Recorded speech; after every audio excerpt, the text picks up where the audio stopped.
kick off the vertical stream. So if you're in either the vertical or the horizontal stream, you need to be a subscriber to the channel in order to chat. It costs nothing. There's no delay. As soon as you subscribe, you can put your very eloquent argument or even praise in the chat. And the chat are very friendly. Not a lot of them in yet, but I'm sure they'll get there.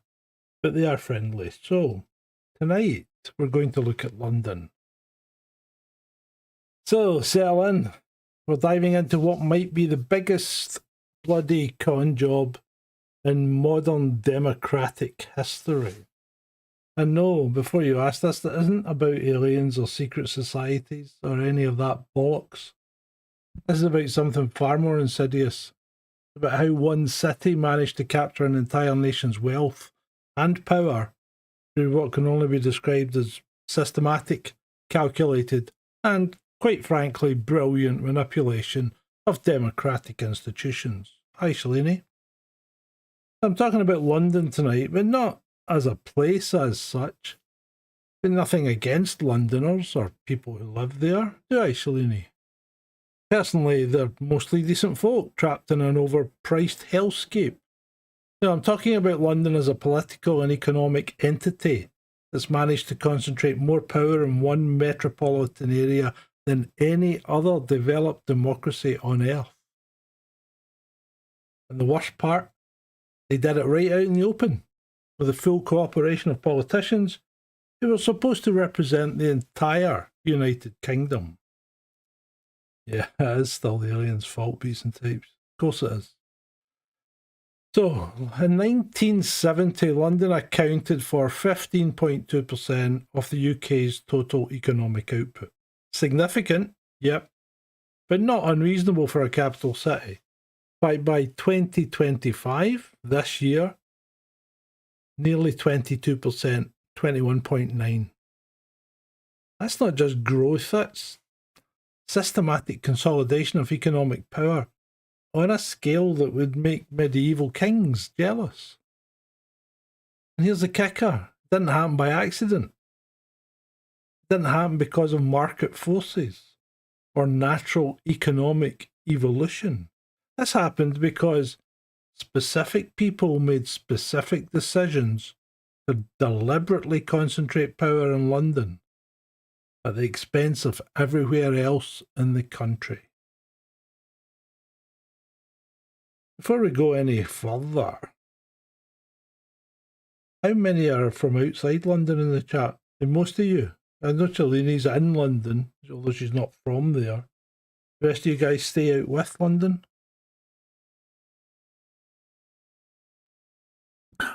Kent. Better that than Kent.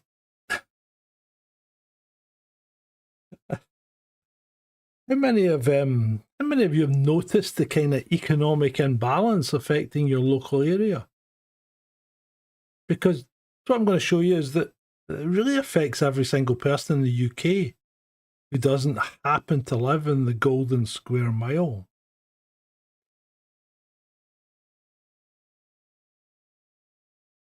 So,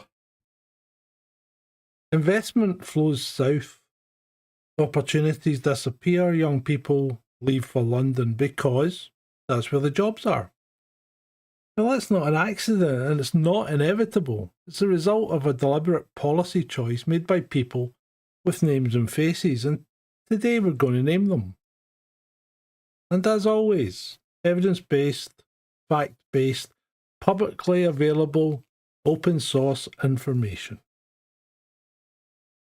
So let's start at the beginning. Let me tell you a story, because this conspiracy is nearly 1,000 years old in the making. And the year is 1067, just 1 year after the Norman conquest. William the Conqueror. And yes, that was his actual name. Subtle. William the Conqueror had just conquered England. Now, most conquerors would impose their rule uniformly across their new territory, but not William.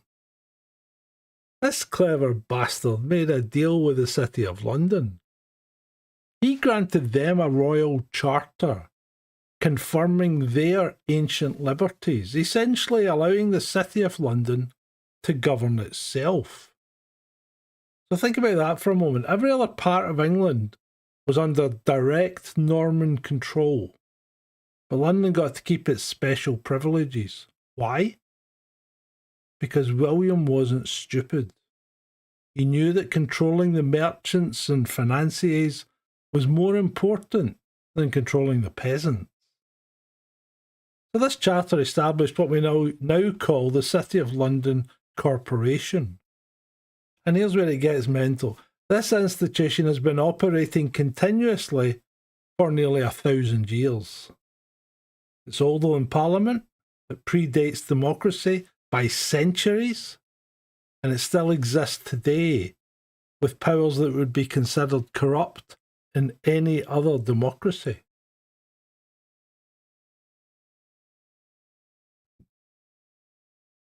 The City of London Corporation operates its own police force, not the Met, the City of London Police. It's exempt from the Freedom of Information Act. Did you know that? It's exempt from the Human Rights Act. Did you know that? It has its own courts, including the Old Bailey. And here's the really good bit. Businesses can vote in the City of London elections alongside residents. Actual corporate voting in local government. Try explaining that to someone from literally any other democracy. But here's what William understood that most people miss. He wasn't just creating a self-governing district. He was creating a template for how power would be exercised in England. The deal was simple. You give the Crown what it needs financially, and we'll let you govern yourselves however you want.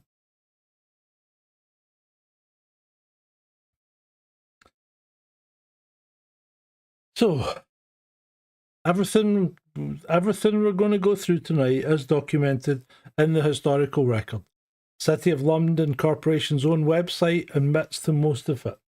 The academic sources are in the description, or you can get them on sergeantgrumpy.com when this goes up tomorrow, this full report. The full report for yesterday was up today.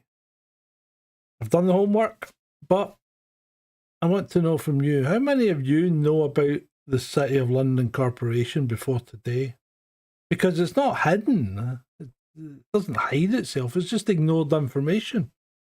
Did you know that the City of London, the square mile, separate mayor? It's not Cannes, someone else. Can't remember who it is off the top of my head. But, completely separate police force. It's not covered by the Met. Special Mechanic knows about it, yeah. And as I said, exempt from these laws. That was new to me. I didn't realise it was exempt from these laws. Not quite a city-state, but it's getting close. Not quite a city-state. Yeah, separate mayor, yeah. So how London became the world's financial centre. So fast forward to 1694. England has just been through the Glorious Revolution, and the new government needs money, lots of money. So they make another deal with London's financial elite. They'll create the Bank of England as a private corporation in exchange for lending the government £1.2 million. Now, you do know the Bank of England is not part of the government. It is a private corporation. It's absolutely nothing to do with our democracy as such. It just happens to be the government's bank. Now, you might think this was just pragmatic wartime financing. No, this was at the foundation of London's global financial dominance, and it was designed that way from the start.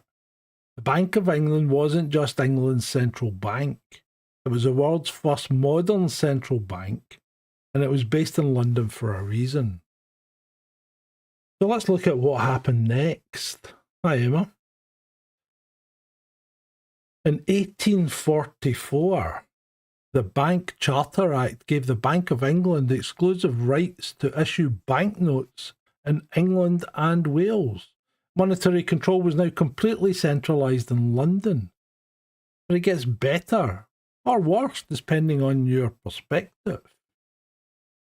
Let me just confirm who the current mayor of the City of London is.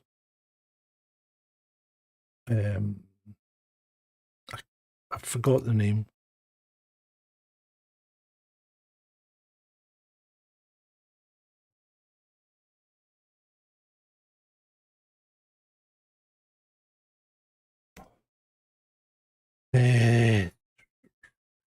Oh, good grief.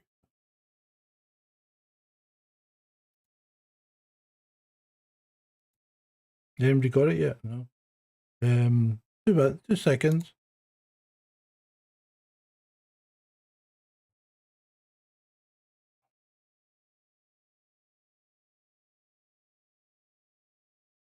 Alistair John Nesbitt King is the current mayor of the City of London. There you go. Okay.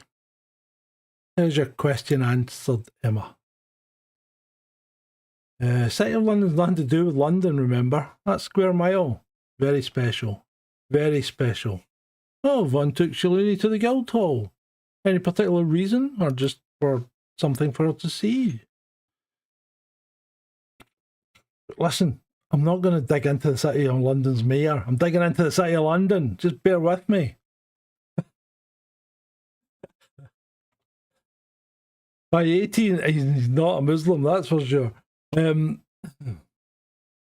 So, let's see what happened next. By 1844, the Bank Charter Act gave the Bank of England exclusive rights to issue banknotes in England and Wales. Monetary control now completely centralised in London, but it gets better. By 1913, just before World War I, about 50% of all global capital investment was being raised in London.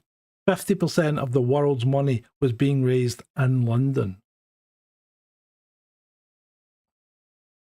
That's not an accident. That's not market forces. That's systematic institutional design that concentrated global financial power in one city. And here's a crucial bit. This wasn't just good for London's bankers. This was government policy. The British state deliberately built its entire imperial system around London as the financial centre. Colonial wealth flowed through London banks. International trade was financed through London institutions. The pound sterling became the global reserve currency because it was managed from London.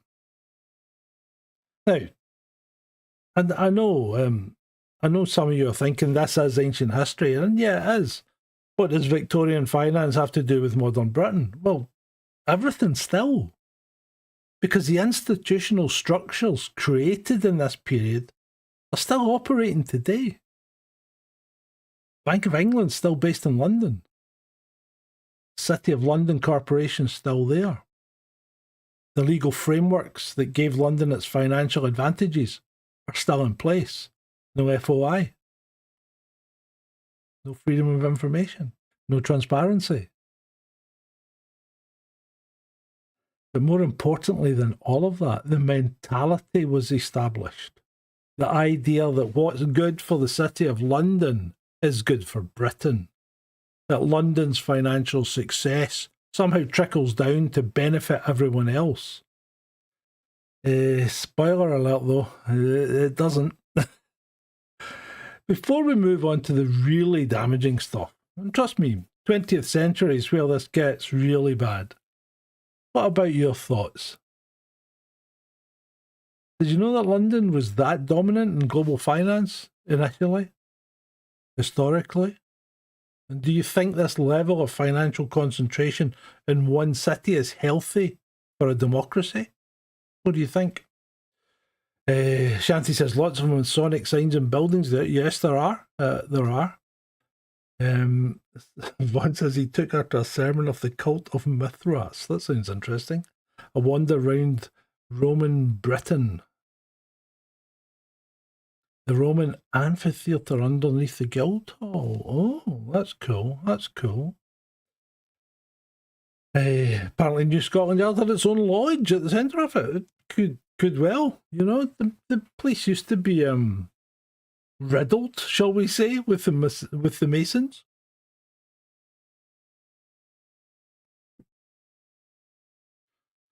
Right. Now, let's get to the infuriating bits. Everything I've told you so far was historical context, obviously. Good evening, Matthew. Now, I'm not here to relitigate Margaret Thatcher's entire legacy, right? But from 1979 to 1990, she was Conservative Prime Minister. And that's going to be a completely different video. But what I am here to do is document how Thatcher's government made specific measurable decisions that massively increased London's dominance over the rest of the UK.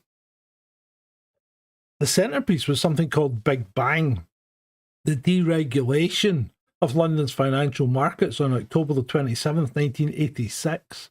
And the architect of this was Chancellor Nigel Lawson. Yes, the father of Nigella. And he was working directly and in close concert with Thatcher. Now, they sold the Big Bang as modernisation. Remove outdated restrictions on the London Stock Exchange, allow foreign banks to operate in London, use computers instead of paper.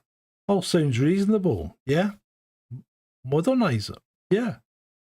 Wrong. Big Bang wasn't about modernising British finance. It was about making London a global financial centre at the expense of everywhere else in Britain. And the evidence is right there in the policy documents. Lawson's own memoirs admit that the goal was to make London a major world financial centre. Not Britain, London. And London specifically, the City of London. They removed fixed commission rates. They eliminated the separation between stockbrokers and jobbers. They opened the London Stock Exchange to foreign firms. And they implemented electronic trading. Here's what they didn't do. They didn't create equivalent opportunities for financial regional centres. They didn't invest in Manchester or Birmingham or Edinburgh to create competing financial hubs. Everything was designed just to benefit London specifically. The results were immediate and dramatic. Foreign banks flooded into London. Financial employment in London exploded. You remember yuppies? Loads of money. That was all on the back of this. 1990, London's share of UK GDP had jumped from 16.8% to 18.2%. That might not sound like much, but in economic terms, that's massive.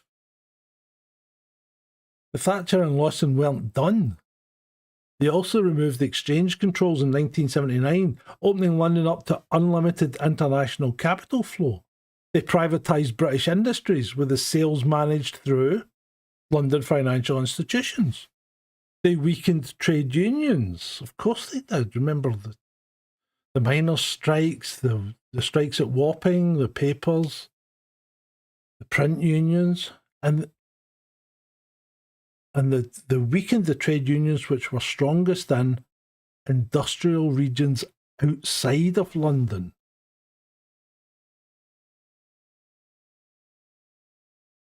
So, because they didn't just accidentally create London's dominance, they planned it. There's a document called the Ridley Plan, created by Nicholas Ridley, who served in various Thatcher cabinet positions. The Ridley Plan was a blueprint for destroying British industry and replacing it with financial services. This is when we began to deindustrialise, under Thatcher. They explicitly recommended privatising utilities, weakening unions, and promoting financial services over manufacturing. And where were these financial services supposed to be based? You've got it. London. This wasn't free market economics. This was government intervention to benefit one specific sector in one specific city. They used the power of the state to systematically redirect the UK economy towards London-based financial services. And everyone else suffered.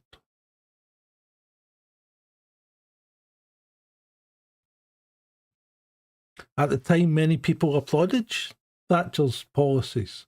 Everything seemed to be going good. Some condemned them. And we can disagree about whether these policies were good or bad overall.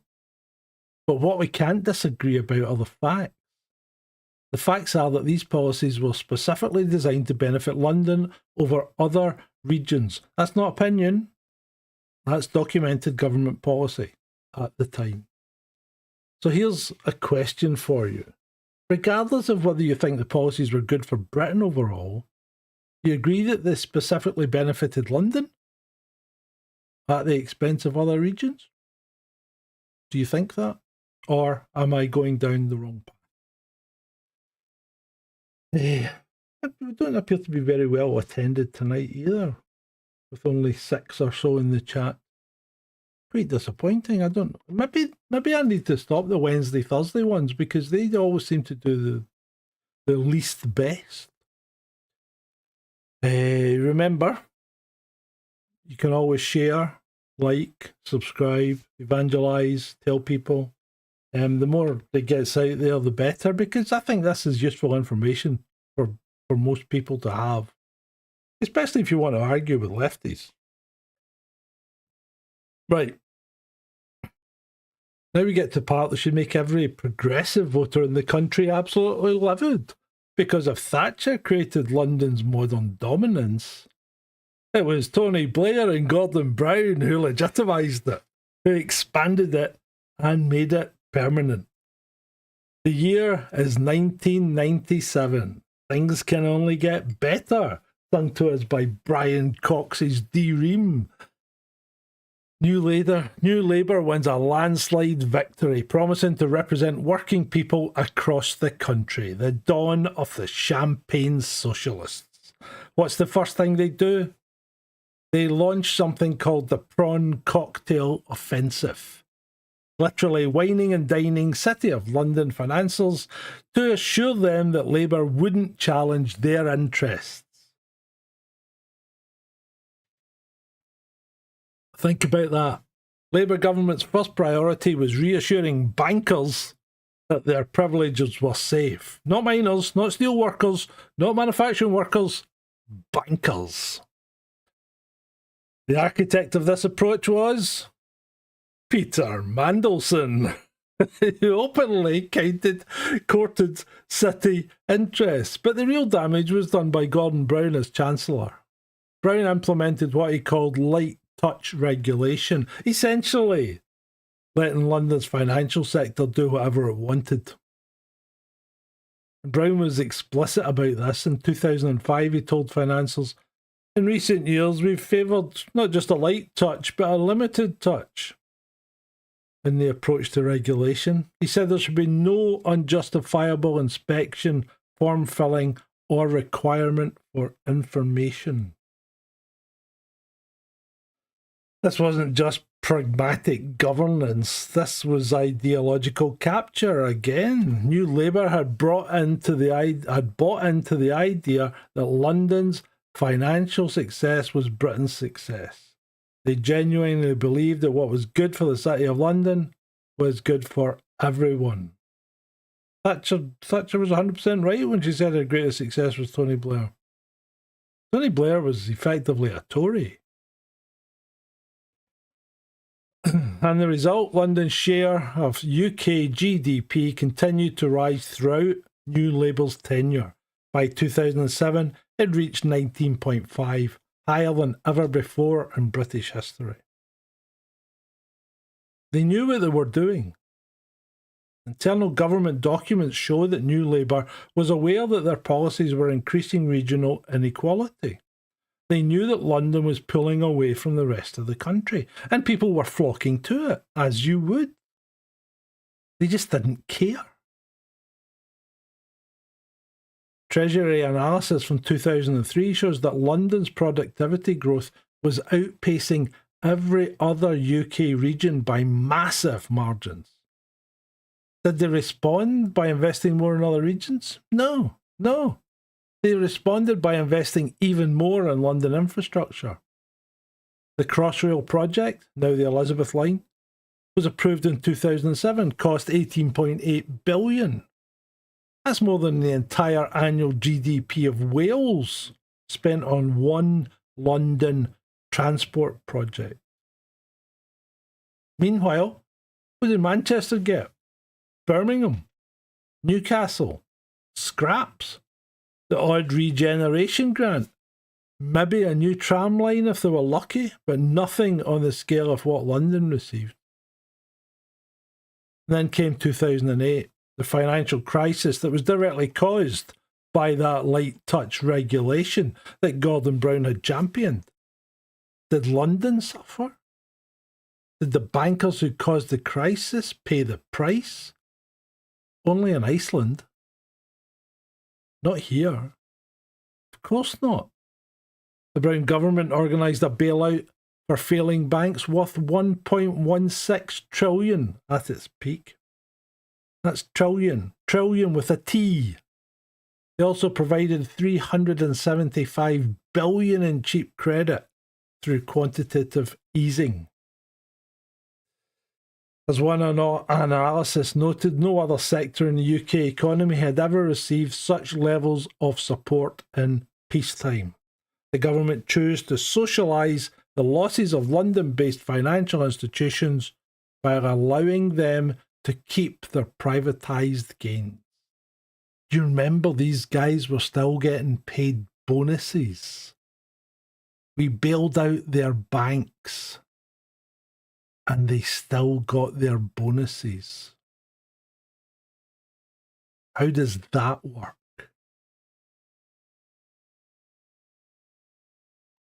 Hi to Stephen Hall in the vertical chat. Good to see you there, mate. Where are you from? Are you from London? We're diving through the history of London tonight. Oh. And you need to take a break to bring your blood pressure back down, don't you? After remembering that we bailed the banks out and they still got their bonuses. No one paid for it in this country. They paid for it in Iceland. Iceland let their banks go to the wall. Quite rightly so. And I think they have a much better system for it now. Oh. But you remember at the time, these bailouts are needed. They're desperately needed in order to save the economy. How many of you remember being told that there was no money for public services? But somehow we had unlimited money for banks. Billions and billions of pounds for banks. But none for public services or benefit. No money for libraries, but unlimited money for banks. That's what's happened as a result of this London-centric policy. When London's interests are threatened, money is no object. When your local services are threatened, there's suddenly no money in the budget. So, Labour massively expanded London's dominance through light touch regulation and bank bailouts. Surely the Conservatives would be different. After all, they represented rural constituencies, market towns, traditional communities outside London, farmers, people that go shooting, have stately homes, all that kind of thing. Surely these people would be represented by the Tories. Enter George Osborne, Conservative Chancellor from 2010 to 2016. Osborne promised something called the Northern Powerhouse. Do you remember that? A grand plan to rebalance the UK economy away from London. The Northern Powerhouse. In 2014, Osborne announced his vision for a Northern Powerhouse of the British economy. He promised massive investment in transport links between Manchester, Leeds, Liverpool and Sheffield. He talked about creating an economic rival to London. And it was all complete and utter bollocks, wasn't it? What came of it? During the supposed Northern Powerhouse period from 2014 to 2016, London's share of UK GDP actually increased from 21.2 to 21.5%. The North's share of investment deals fell from 21.3 to 17.3%. London received even more investment, not less. Oh, Stuart Jones in the vertical says, "Oh, die, I can't wait for you to get to the H2S project." Yeah. Transient Terror says, "I think many issues we face in this country are the legacy of that 2000." Oh, yes, they are. They are indeed. And last night we actually did quite a bit on that as well. Yeah, it makes all our blood boil, mate. It really does, doesn't it? Blair should be behind bars, said Shanti. Yeah, I think he probably should. For quite a few other reasons as well. Right, here we go. Osborne was explicit, though, that rebalancing shouldn't come at the expense of a diminished London. Oh, perish that thought. In other words, the Northern Powerhouse was never meant to challenge London's dominance. It was meant to provide the illusion of regional development while London continued to concentrate power. The perfect example, Stuart, here you go, was HS2, the high-speed rail link. Osborne sold this as connecting the north to opportunities. But look at the route. It starts in London and radiates outward. It's designed to make it easier for London businesses to access northern workers and markets, not the other way round. And the cost? Over 100 billion and rising. That's more than 5 times what London got for Crossrail. Spread that over a much larger area. Unlike Crossrail, HS2 benefits London most of all by extending London's economic reach. It's like a big giant octopus putting tendrils out, isn't it? Oh. Yeah, and the families that live in the Greenbelt areas, yeah, exactly. So then came Brexit. And this is where hypocrisy reaches peak levels. The Leave campaign was largely funded and organised by London-based financiers and politicians. They sold Brexit as taking back control from Brussels. But the control just went straight to London. Brexit was sold to us. It was sold to us as taking back control of our own borders, as taking back control of our own finances, as taking back control of our country. But it actually concentrated even more power in Westminster and Whitehall. Both of them are in London. The EU is one of the few external constraints on London's dominance over UK regions. And looking back on it, that's right. And the thing is, at the time, I was a fervent believer in Brexit. I wouldn't vote for it now because nothing's changed since it happened. We haven't achieved anything except stagnate since 2008. Oh. And once we were out, once we had Brexit, London's constraints were removed, so London becomes even more powerful. You see the pattern here? Conservative, Labour, it doesn't matter. Every government since Thatcher has promised to rebalance the economy. Every single one has actually made London more dominant. Every single one. It's not incompetence, it's not an accident. It's systemic capture of the British state by London-based interests. That's exactly what it was.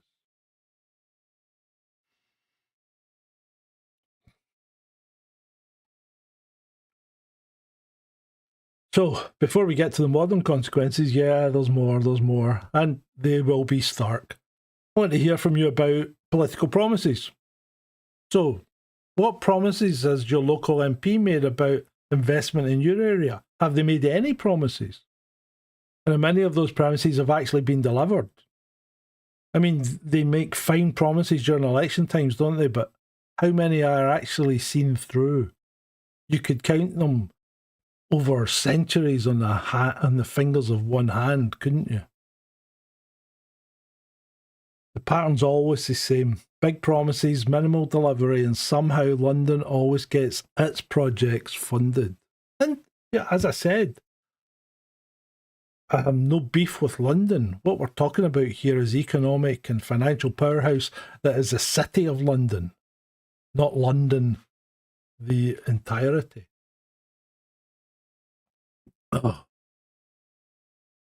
Transient terror, yep, you're right.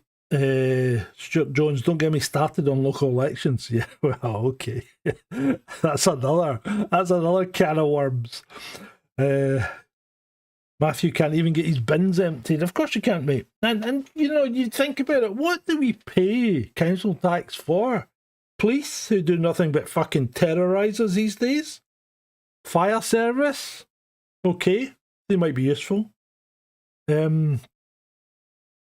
We don't pay council tax for the NHS, so that's not part of it.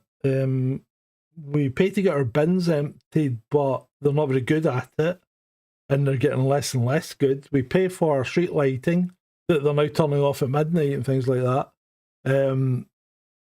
You know, we're not getting a great deal here, are we? Roads that you need a tractor to drive over. Oh.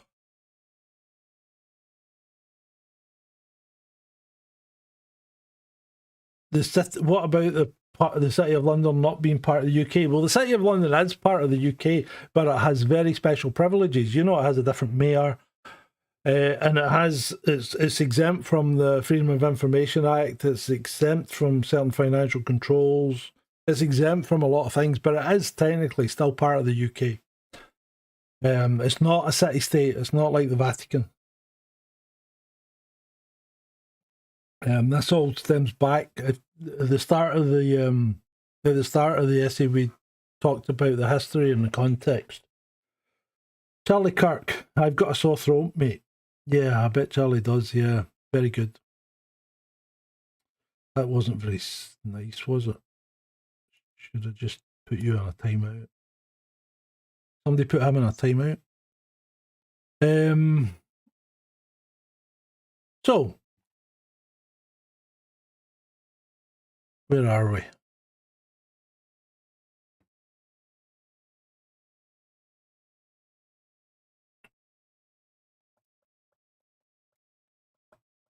Let me just carry on. Thank you, Shalini. Right. So, let's start with the obvious. Parliament sits in London. Yeah. Civil service is based in London. The media is based in London, mainly. The BBC tried their old offshoots at, like, you know, Manchester, Liverpool and Glasgow and things like that, but basically the mass media is based in London. Every major political decision is made by people who live in London. They work in London and whose social circles are dominated by London interests. But it gets worse. The research shows that MPs from all parties, regardless of where their constituencies are, increasingly live in London rather than in their constituencies. And, you know, I've long argued there's no need for this anymore with the modern communications that we have, surely. Why do you have to attend London and walk through a lobby to vote when we have the benefit of modern communication? Why can't someone who's representing a local area represent that local area and still vote remotely? So these people move to London. They send their children to London schools. They socialise with London-based journalists, lobbyists and business leaders. This creates what academics call the Westminster bubble. But it's really the London bubble. Politicians lose touch with the communities they represent because they're immersed in London's economic and social culture. And people are always going on about Farage, you know, because he's like a social butterfly. He's all over the place, isn't he? And very, very often not in Clacton. So, you know, why shouldn't he? Why should he not be in Clacton and representing the people that elected them? And the civil service, they're even worse, because senior civil servants are overwhelmingly based in London, educated at London universities and connected to London financial and legal networks. When they leave government, they often join London-based consultancies or financial firms. This creates systematic bias in policy making. When civil servants analyse economic policy, they naturally think about how it affects London because that's where they live and work. Regional impacts are secondary considerations at best.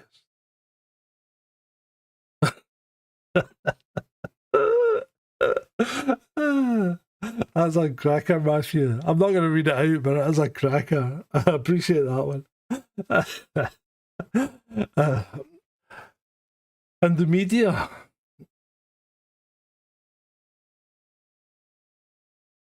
Every major UK newspaper is edited in London. Every major broadcaster is based in London. Political journalism is dominated by London-based journalists who live in London and socialise with London-based politicians. This creates a closed loop of London-centric thinking. Politicians, civil servants, journalists all reinforce each other's assumptions about what's important and what policies make sense. And this is where it gets really insidious. London house prices and salaries have risen so much that only wealthy people can afford to participate in London-based politics and media. Working class voices are systematically excluded because they literally can't afford to live in London. The median house price in London is now over £500,000. The median UK salary is £31,000. Even at 3 times your salary, you're not getting a house in London. Anyone who wants to work in politics or journalism in London needs family wealth or massive debt just to afford rent. And this creates a political class that's not just London-based, but wealth-based. And their interests align with London's financial sector because that's where the money is. Oh. So do you guys feel that your MP represents your interests? You know? Or does he represent London interests? Or she? When they vote in Parliament, are they thinking about your community? Or about how their vote affects their career prospects in London? You know, be honest with yourself. What do you think? And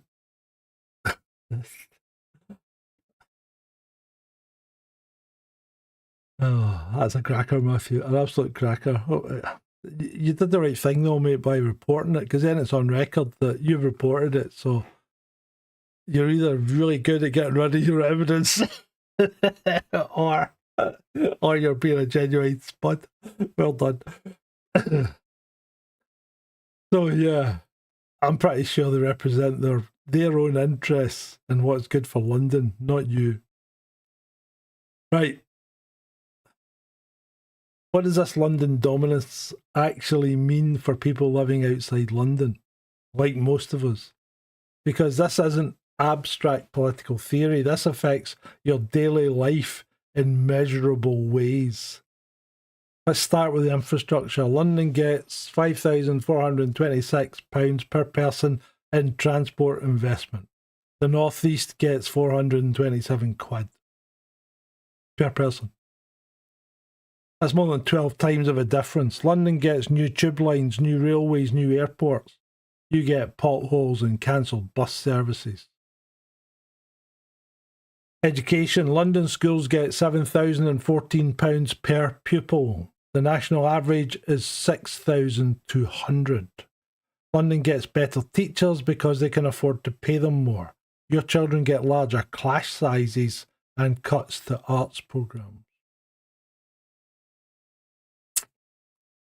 Healthcare. London gets £3,099 per person in health spending. The North gets £2,756. London gets new hospitals and equipment. You get ward closures and longer waiting lists. But the really insidious part is opportunity. If you're talented and ambitious and you don't live in London, you face a choice. Move to London or limit your career prospects. Look at graduate migration patterns. Every year, thousands of the brightest young people from across the UK move to London for work.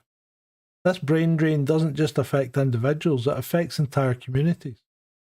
When the smart, ambitious young people leave, who's left to challenge local politicians?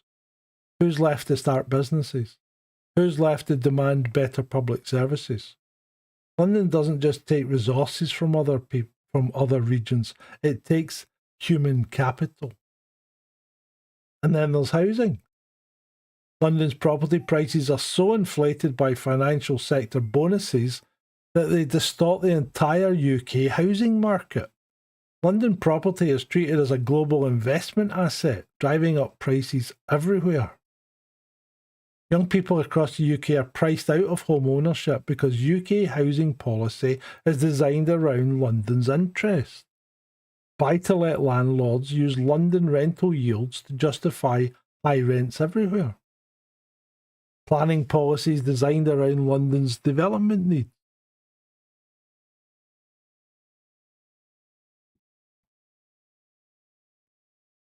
Perhaps the most damaging is political representation. London has 73 MPs out of 650, about 11% of seats. But London controls over 21% of the economy. This means London has disproportionate political influence relative to its population. More importantly, London interests are represented in every government department, every policy decision, every budget allocation. Regional interests have to fight for scraps. And that's kind of why I call this a conspiracy, because not because there's a secret cabal planning it or running it, but because there's an open system that systematically advantages London over everywhere else. And nobody talks about it honestly. Does London dominance affect your life? Have you moved to London for work? Some of you have. Has your local area lost investment or opportunities to London? What do you think?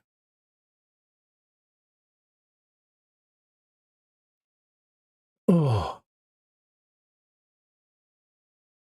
So, now we're going to talk about Brexit, because this is where the London conspiracy reaches its most cynical point. Brexit was sold as taking back control, and I went through this earlier, didn't I? From distant Brussels bureaucrats. But what did it actually do? It removed the last external constraint on London's power over the rest of the UK. The Leave campaign was brilliantly cynical. They told voters in left-behind communities that Brussels was to blame for their problems. They promised that leaving the EU would give power back to the people. But look who ran the Leave campaign. London-based politicians. Funded by London-based financiers. Supported by London-based media. The campaign headquarters was in London. The key strategists lived in London. The donors worked in London financial firms. And here's what they don't tell you. The EU is one of the few sources of investment in UK regions that didn't go through London. EU regional development funds went directly to Wales, to Northern England and to Scotland. EU structural funds supported local development projects. Idiot in the chat, and I'd use that term loosely, or actually because it's his name. So why did the EU do worse after we left? Well, they may have done worse after COVID, but they've done much better than we have. We are worse than the G7.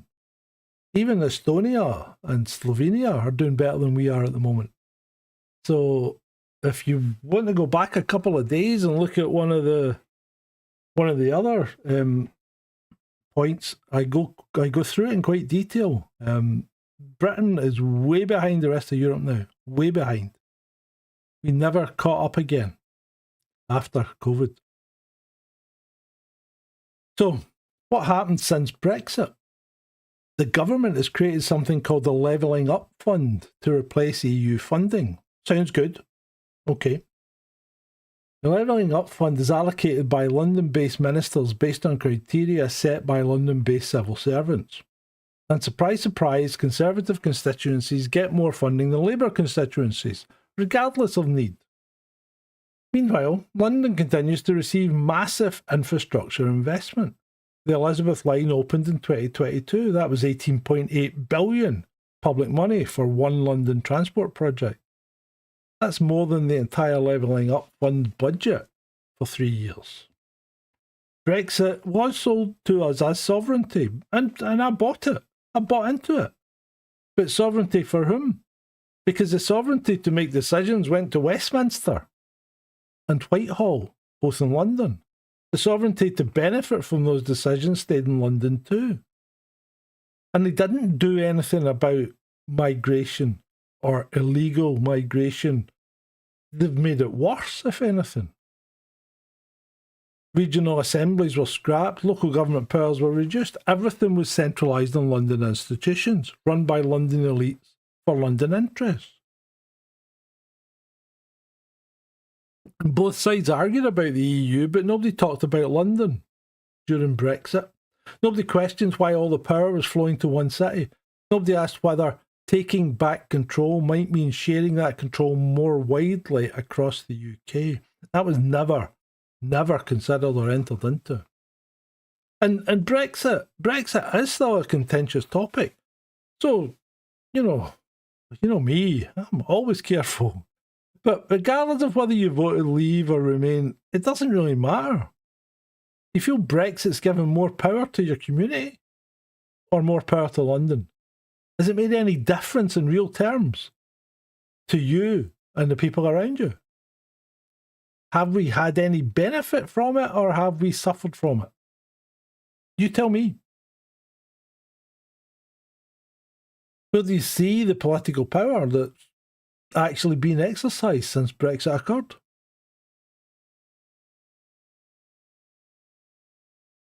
None at all, says Matthew. People moving from London to the town I live in has definitely pushed prices way higher. Yeah, well, you'll always get people that will have enough of the rat race and move out, and they'll come out with massive wealth because if they've been in the London housing boom, then everything looks much cheaper once they get out of it. So the consensus seems to be clear, doesn't it? More power to London. Westminster decides everything now. At least the EU did give us some regional funding, and it pains me to say it, but they actually did. And whatever you think about the EU, Brexit has clearly concentrated more power in London, not less. And I think that's a given.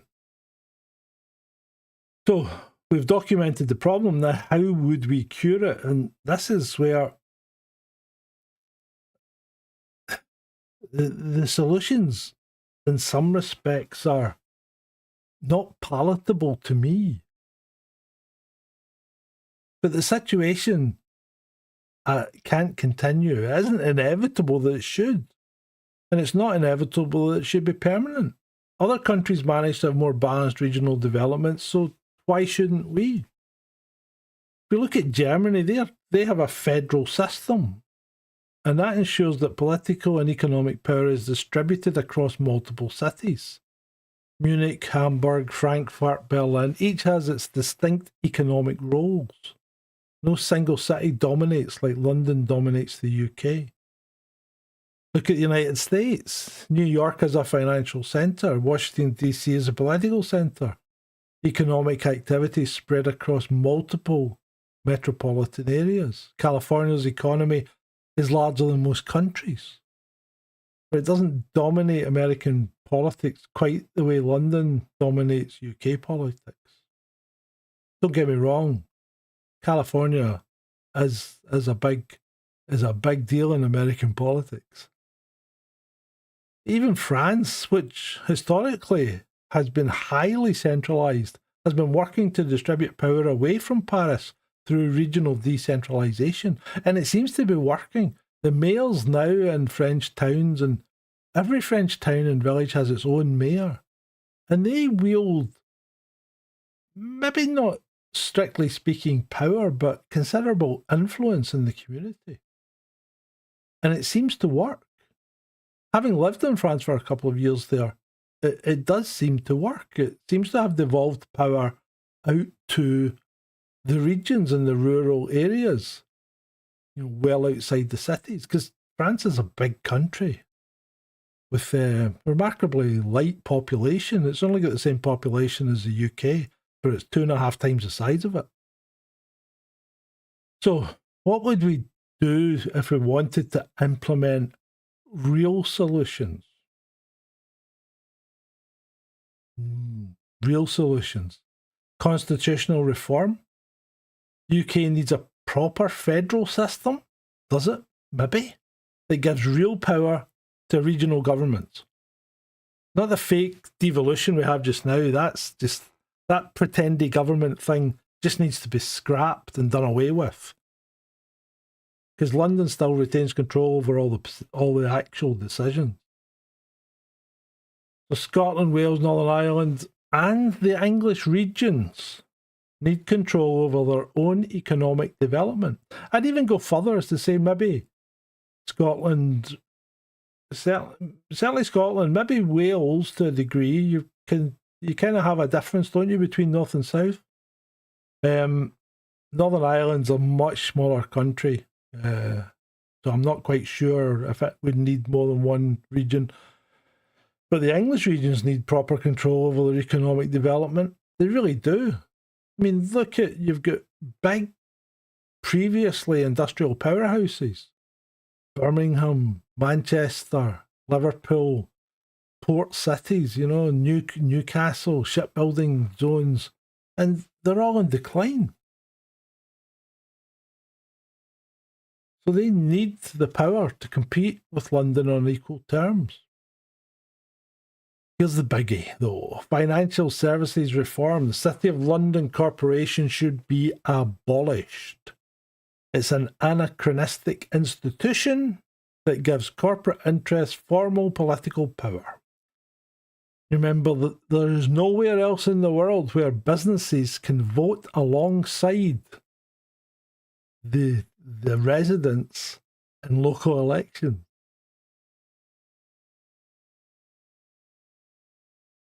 Businesses just shouldn't be voting in elections.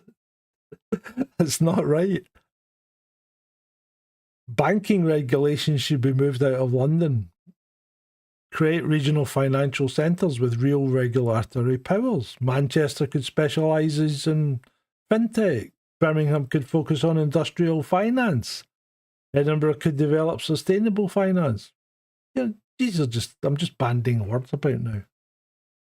Third, relocate key institutions out of London.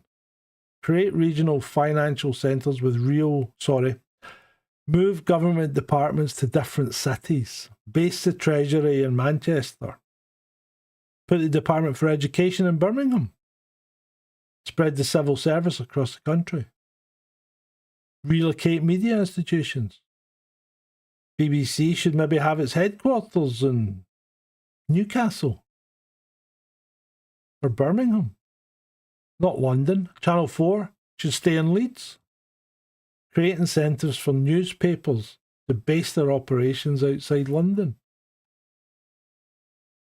Because remember, newspapers don't have the massive amount of problems that they used to have with transportation of the actual end product and the manufacture of the end product.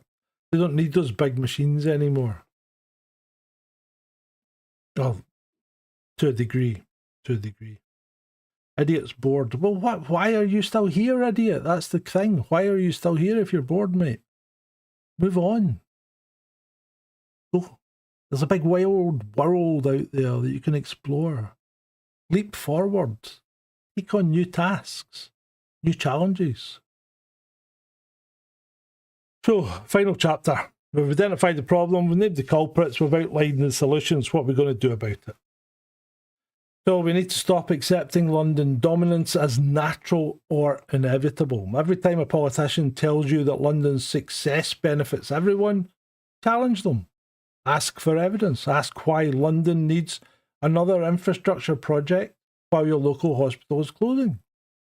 Every time someone tells you that financial services are crucial to the UK economy, ask them why those financial services have to be in London. Ask why Frankfurt, Zurich and Singapore can compete with London, but Manchester and Birmingham apparently can't. Second, make it a political issue. Contact your MP, regardless of party, and ask them where they stand on regional rebalancing. Ask them specifically whether they support moving government departments out of London. Ask them whether they support federal constitutional reform. Don't let them give you vague answers about levelling up. Demand specific commitments with timelines and budgets. If they won't give them, vote for someone who will. Third, organise locally. It's not something that can be solved by one person or one election. It needs sustained political pressure from communities across the country. Join or create local campaign groups demanding regional investment. Link up with similar groups in other areas. Make it a national movement for democratic decentralisation. Fourth, challenge London-centric media coverage. Every time a London-based journalist talks about the economy when they mean the London economy, call it out. Every time they assume what's good for London is good for the UK, challenge them. Use social media, write to editors, demand regional perspectives in national coverage. The London media bubble only exists because we let it. Fifth, support regional economic alternatives where possible. Shop local, support local business. Invest in regional banks and building societies instead of London-based financial institutions. That's one tip I would strongly recommend that you do. Stay away from banks. Invest in building societies. And this isn't about anti-London sentiment. There are millions of good people in London who are also victims of this system. It's about creating alternatives to London-dominated economic structures. Now, I know it seems like a massive problem. 1,000 years of institutional development isn't going to be overturned overnight, but change is possible if enough people demand it.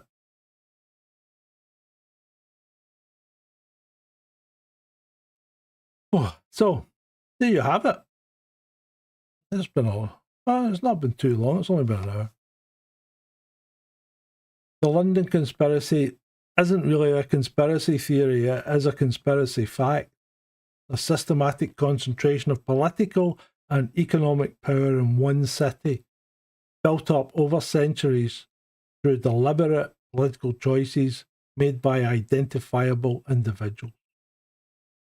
William the Conqueror gave London special privileges in 1067, and that's when it started. The Bank of England centralised financial power in 1694. Margaret Thatcher's Big Bang expanded London's global financial role from 1986. New Labour legitimised and extended London dominance from 1997. Conservative rebalancing rhetoric has been cover for continued London favouritism since 2010. And London now controls 22% of the UK economic output. You think it will drop under Labour? I very much doubt it. I very much doubt it indeed. The highest proportion in recorded history. London gets over 12 times more transport investment per person than any other region. London-based institutions dominate politics, media, and finance. So it isn't about economics, is it? It's about democracy, a system where one metropolitan area has this level of dominance over an entire country isn't democratic, it's oligarchic. Here's the thing. This system only continues because we let it. Every election, politicians promise regional investment, then deliver London-based infrastructure projects or investment. Every budget, they promise rebalancing and then increase London's advantage. Everything gets balanced towards London. You can accept it or you can demand something better. You can say that London's success somehow benefits you, or you can demand your fair share of national resources. You can accept that young people have to move to London for opportunities, or you can demand that opportunities be created where you live. You can accept that political decisions are made by London elites for London interests, or you can demand real democratic decentralisation. And in this day and age, why can't more people have a stronger voice? What's wrong with the Swiss system where the major decisions are polled to the entire country? What's wrong with that system? Direct democracy. The choice is yours, but whatever you choose, you now know the truth. London's dominance isn't natural, isn't inevitable, and it isn't in your interests unless you happen to be a part of London's financial elite. And if you are, it's very unlikely that you would be listening to this essay. And that's it for tonight. I hope that's been interesting for you. I hope it's opened your eyes to some of the things that goes on in London, and in particular the city of London, and how it benefits still to this day from special dispensations that was given way back over 1,000 years ago. So there we go. As always, it's been great for you.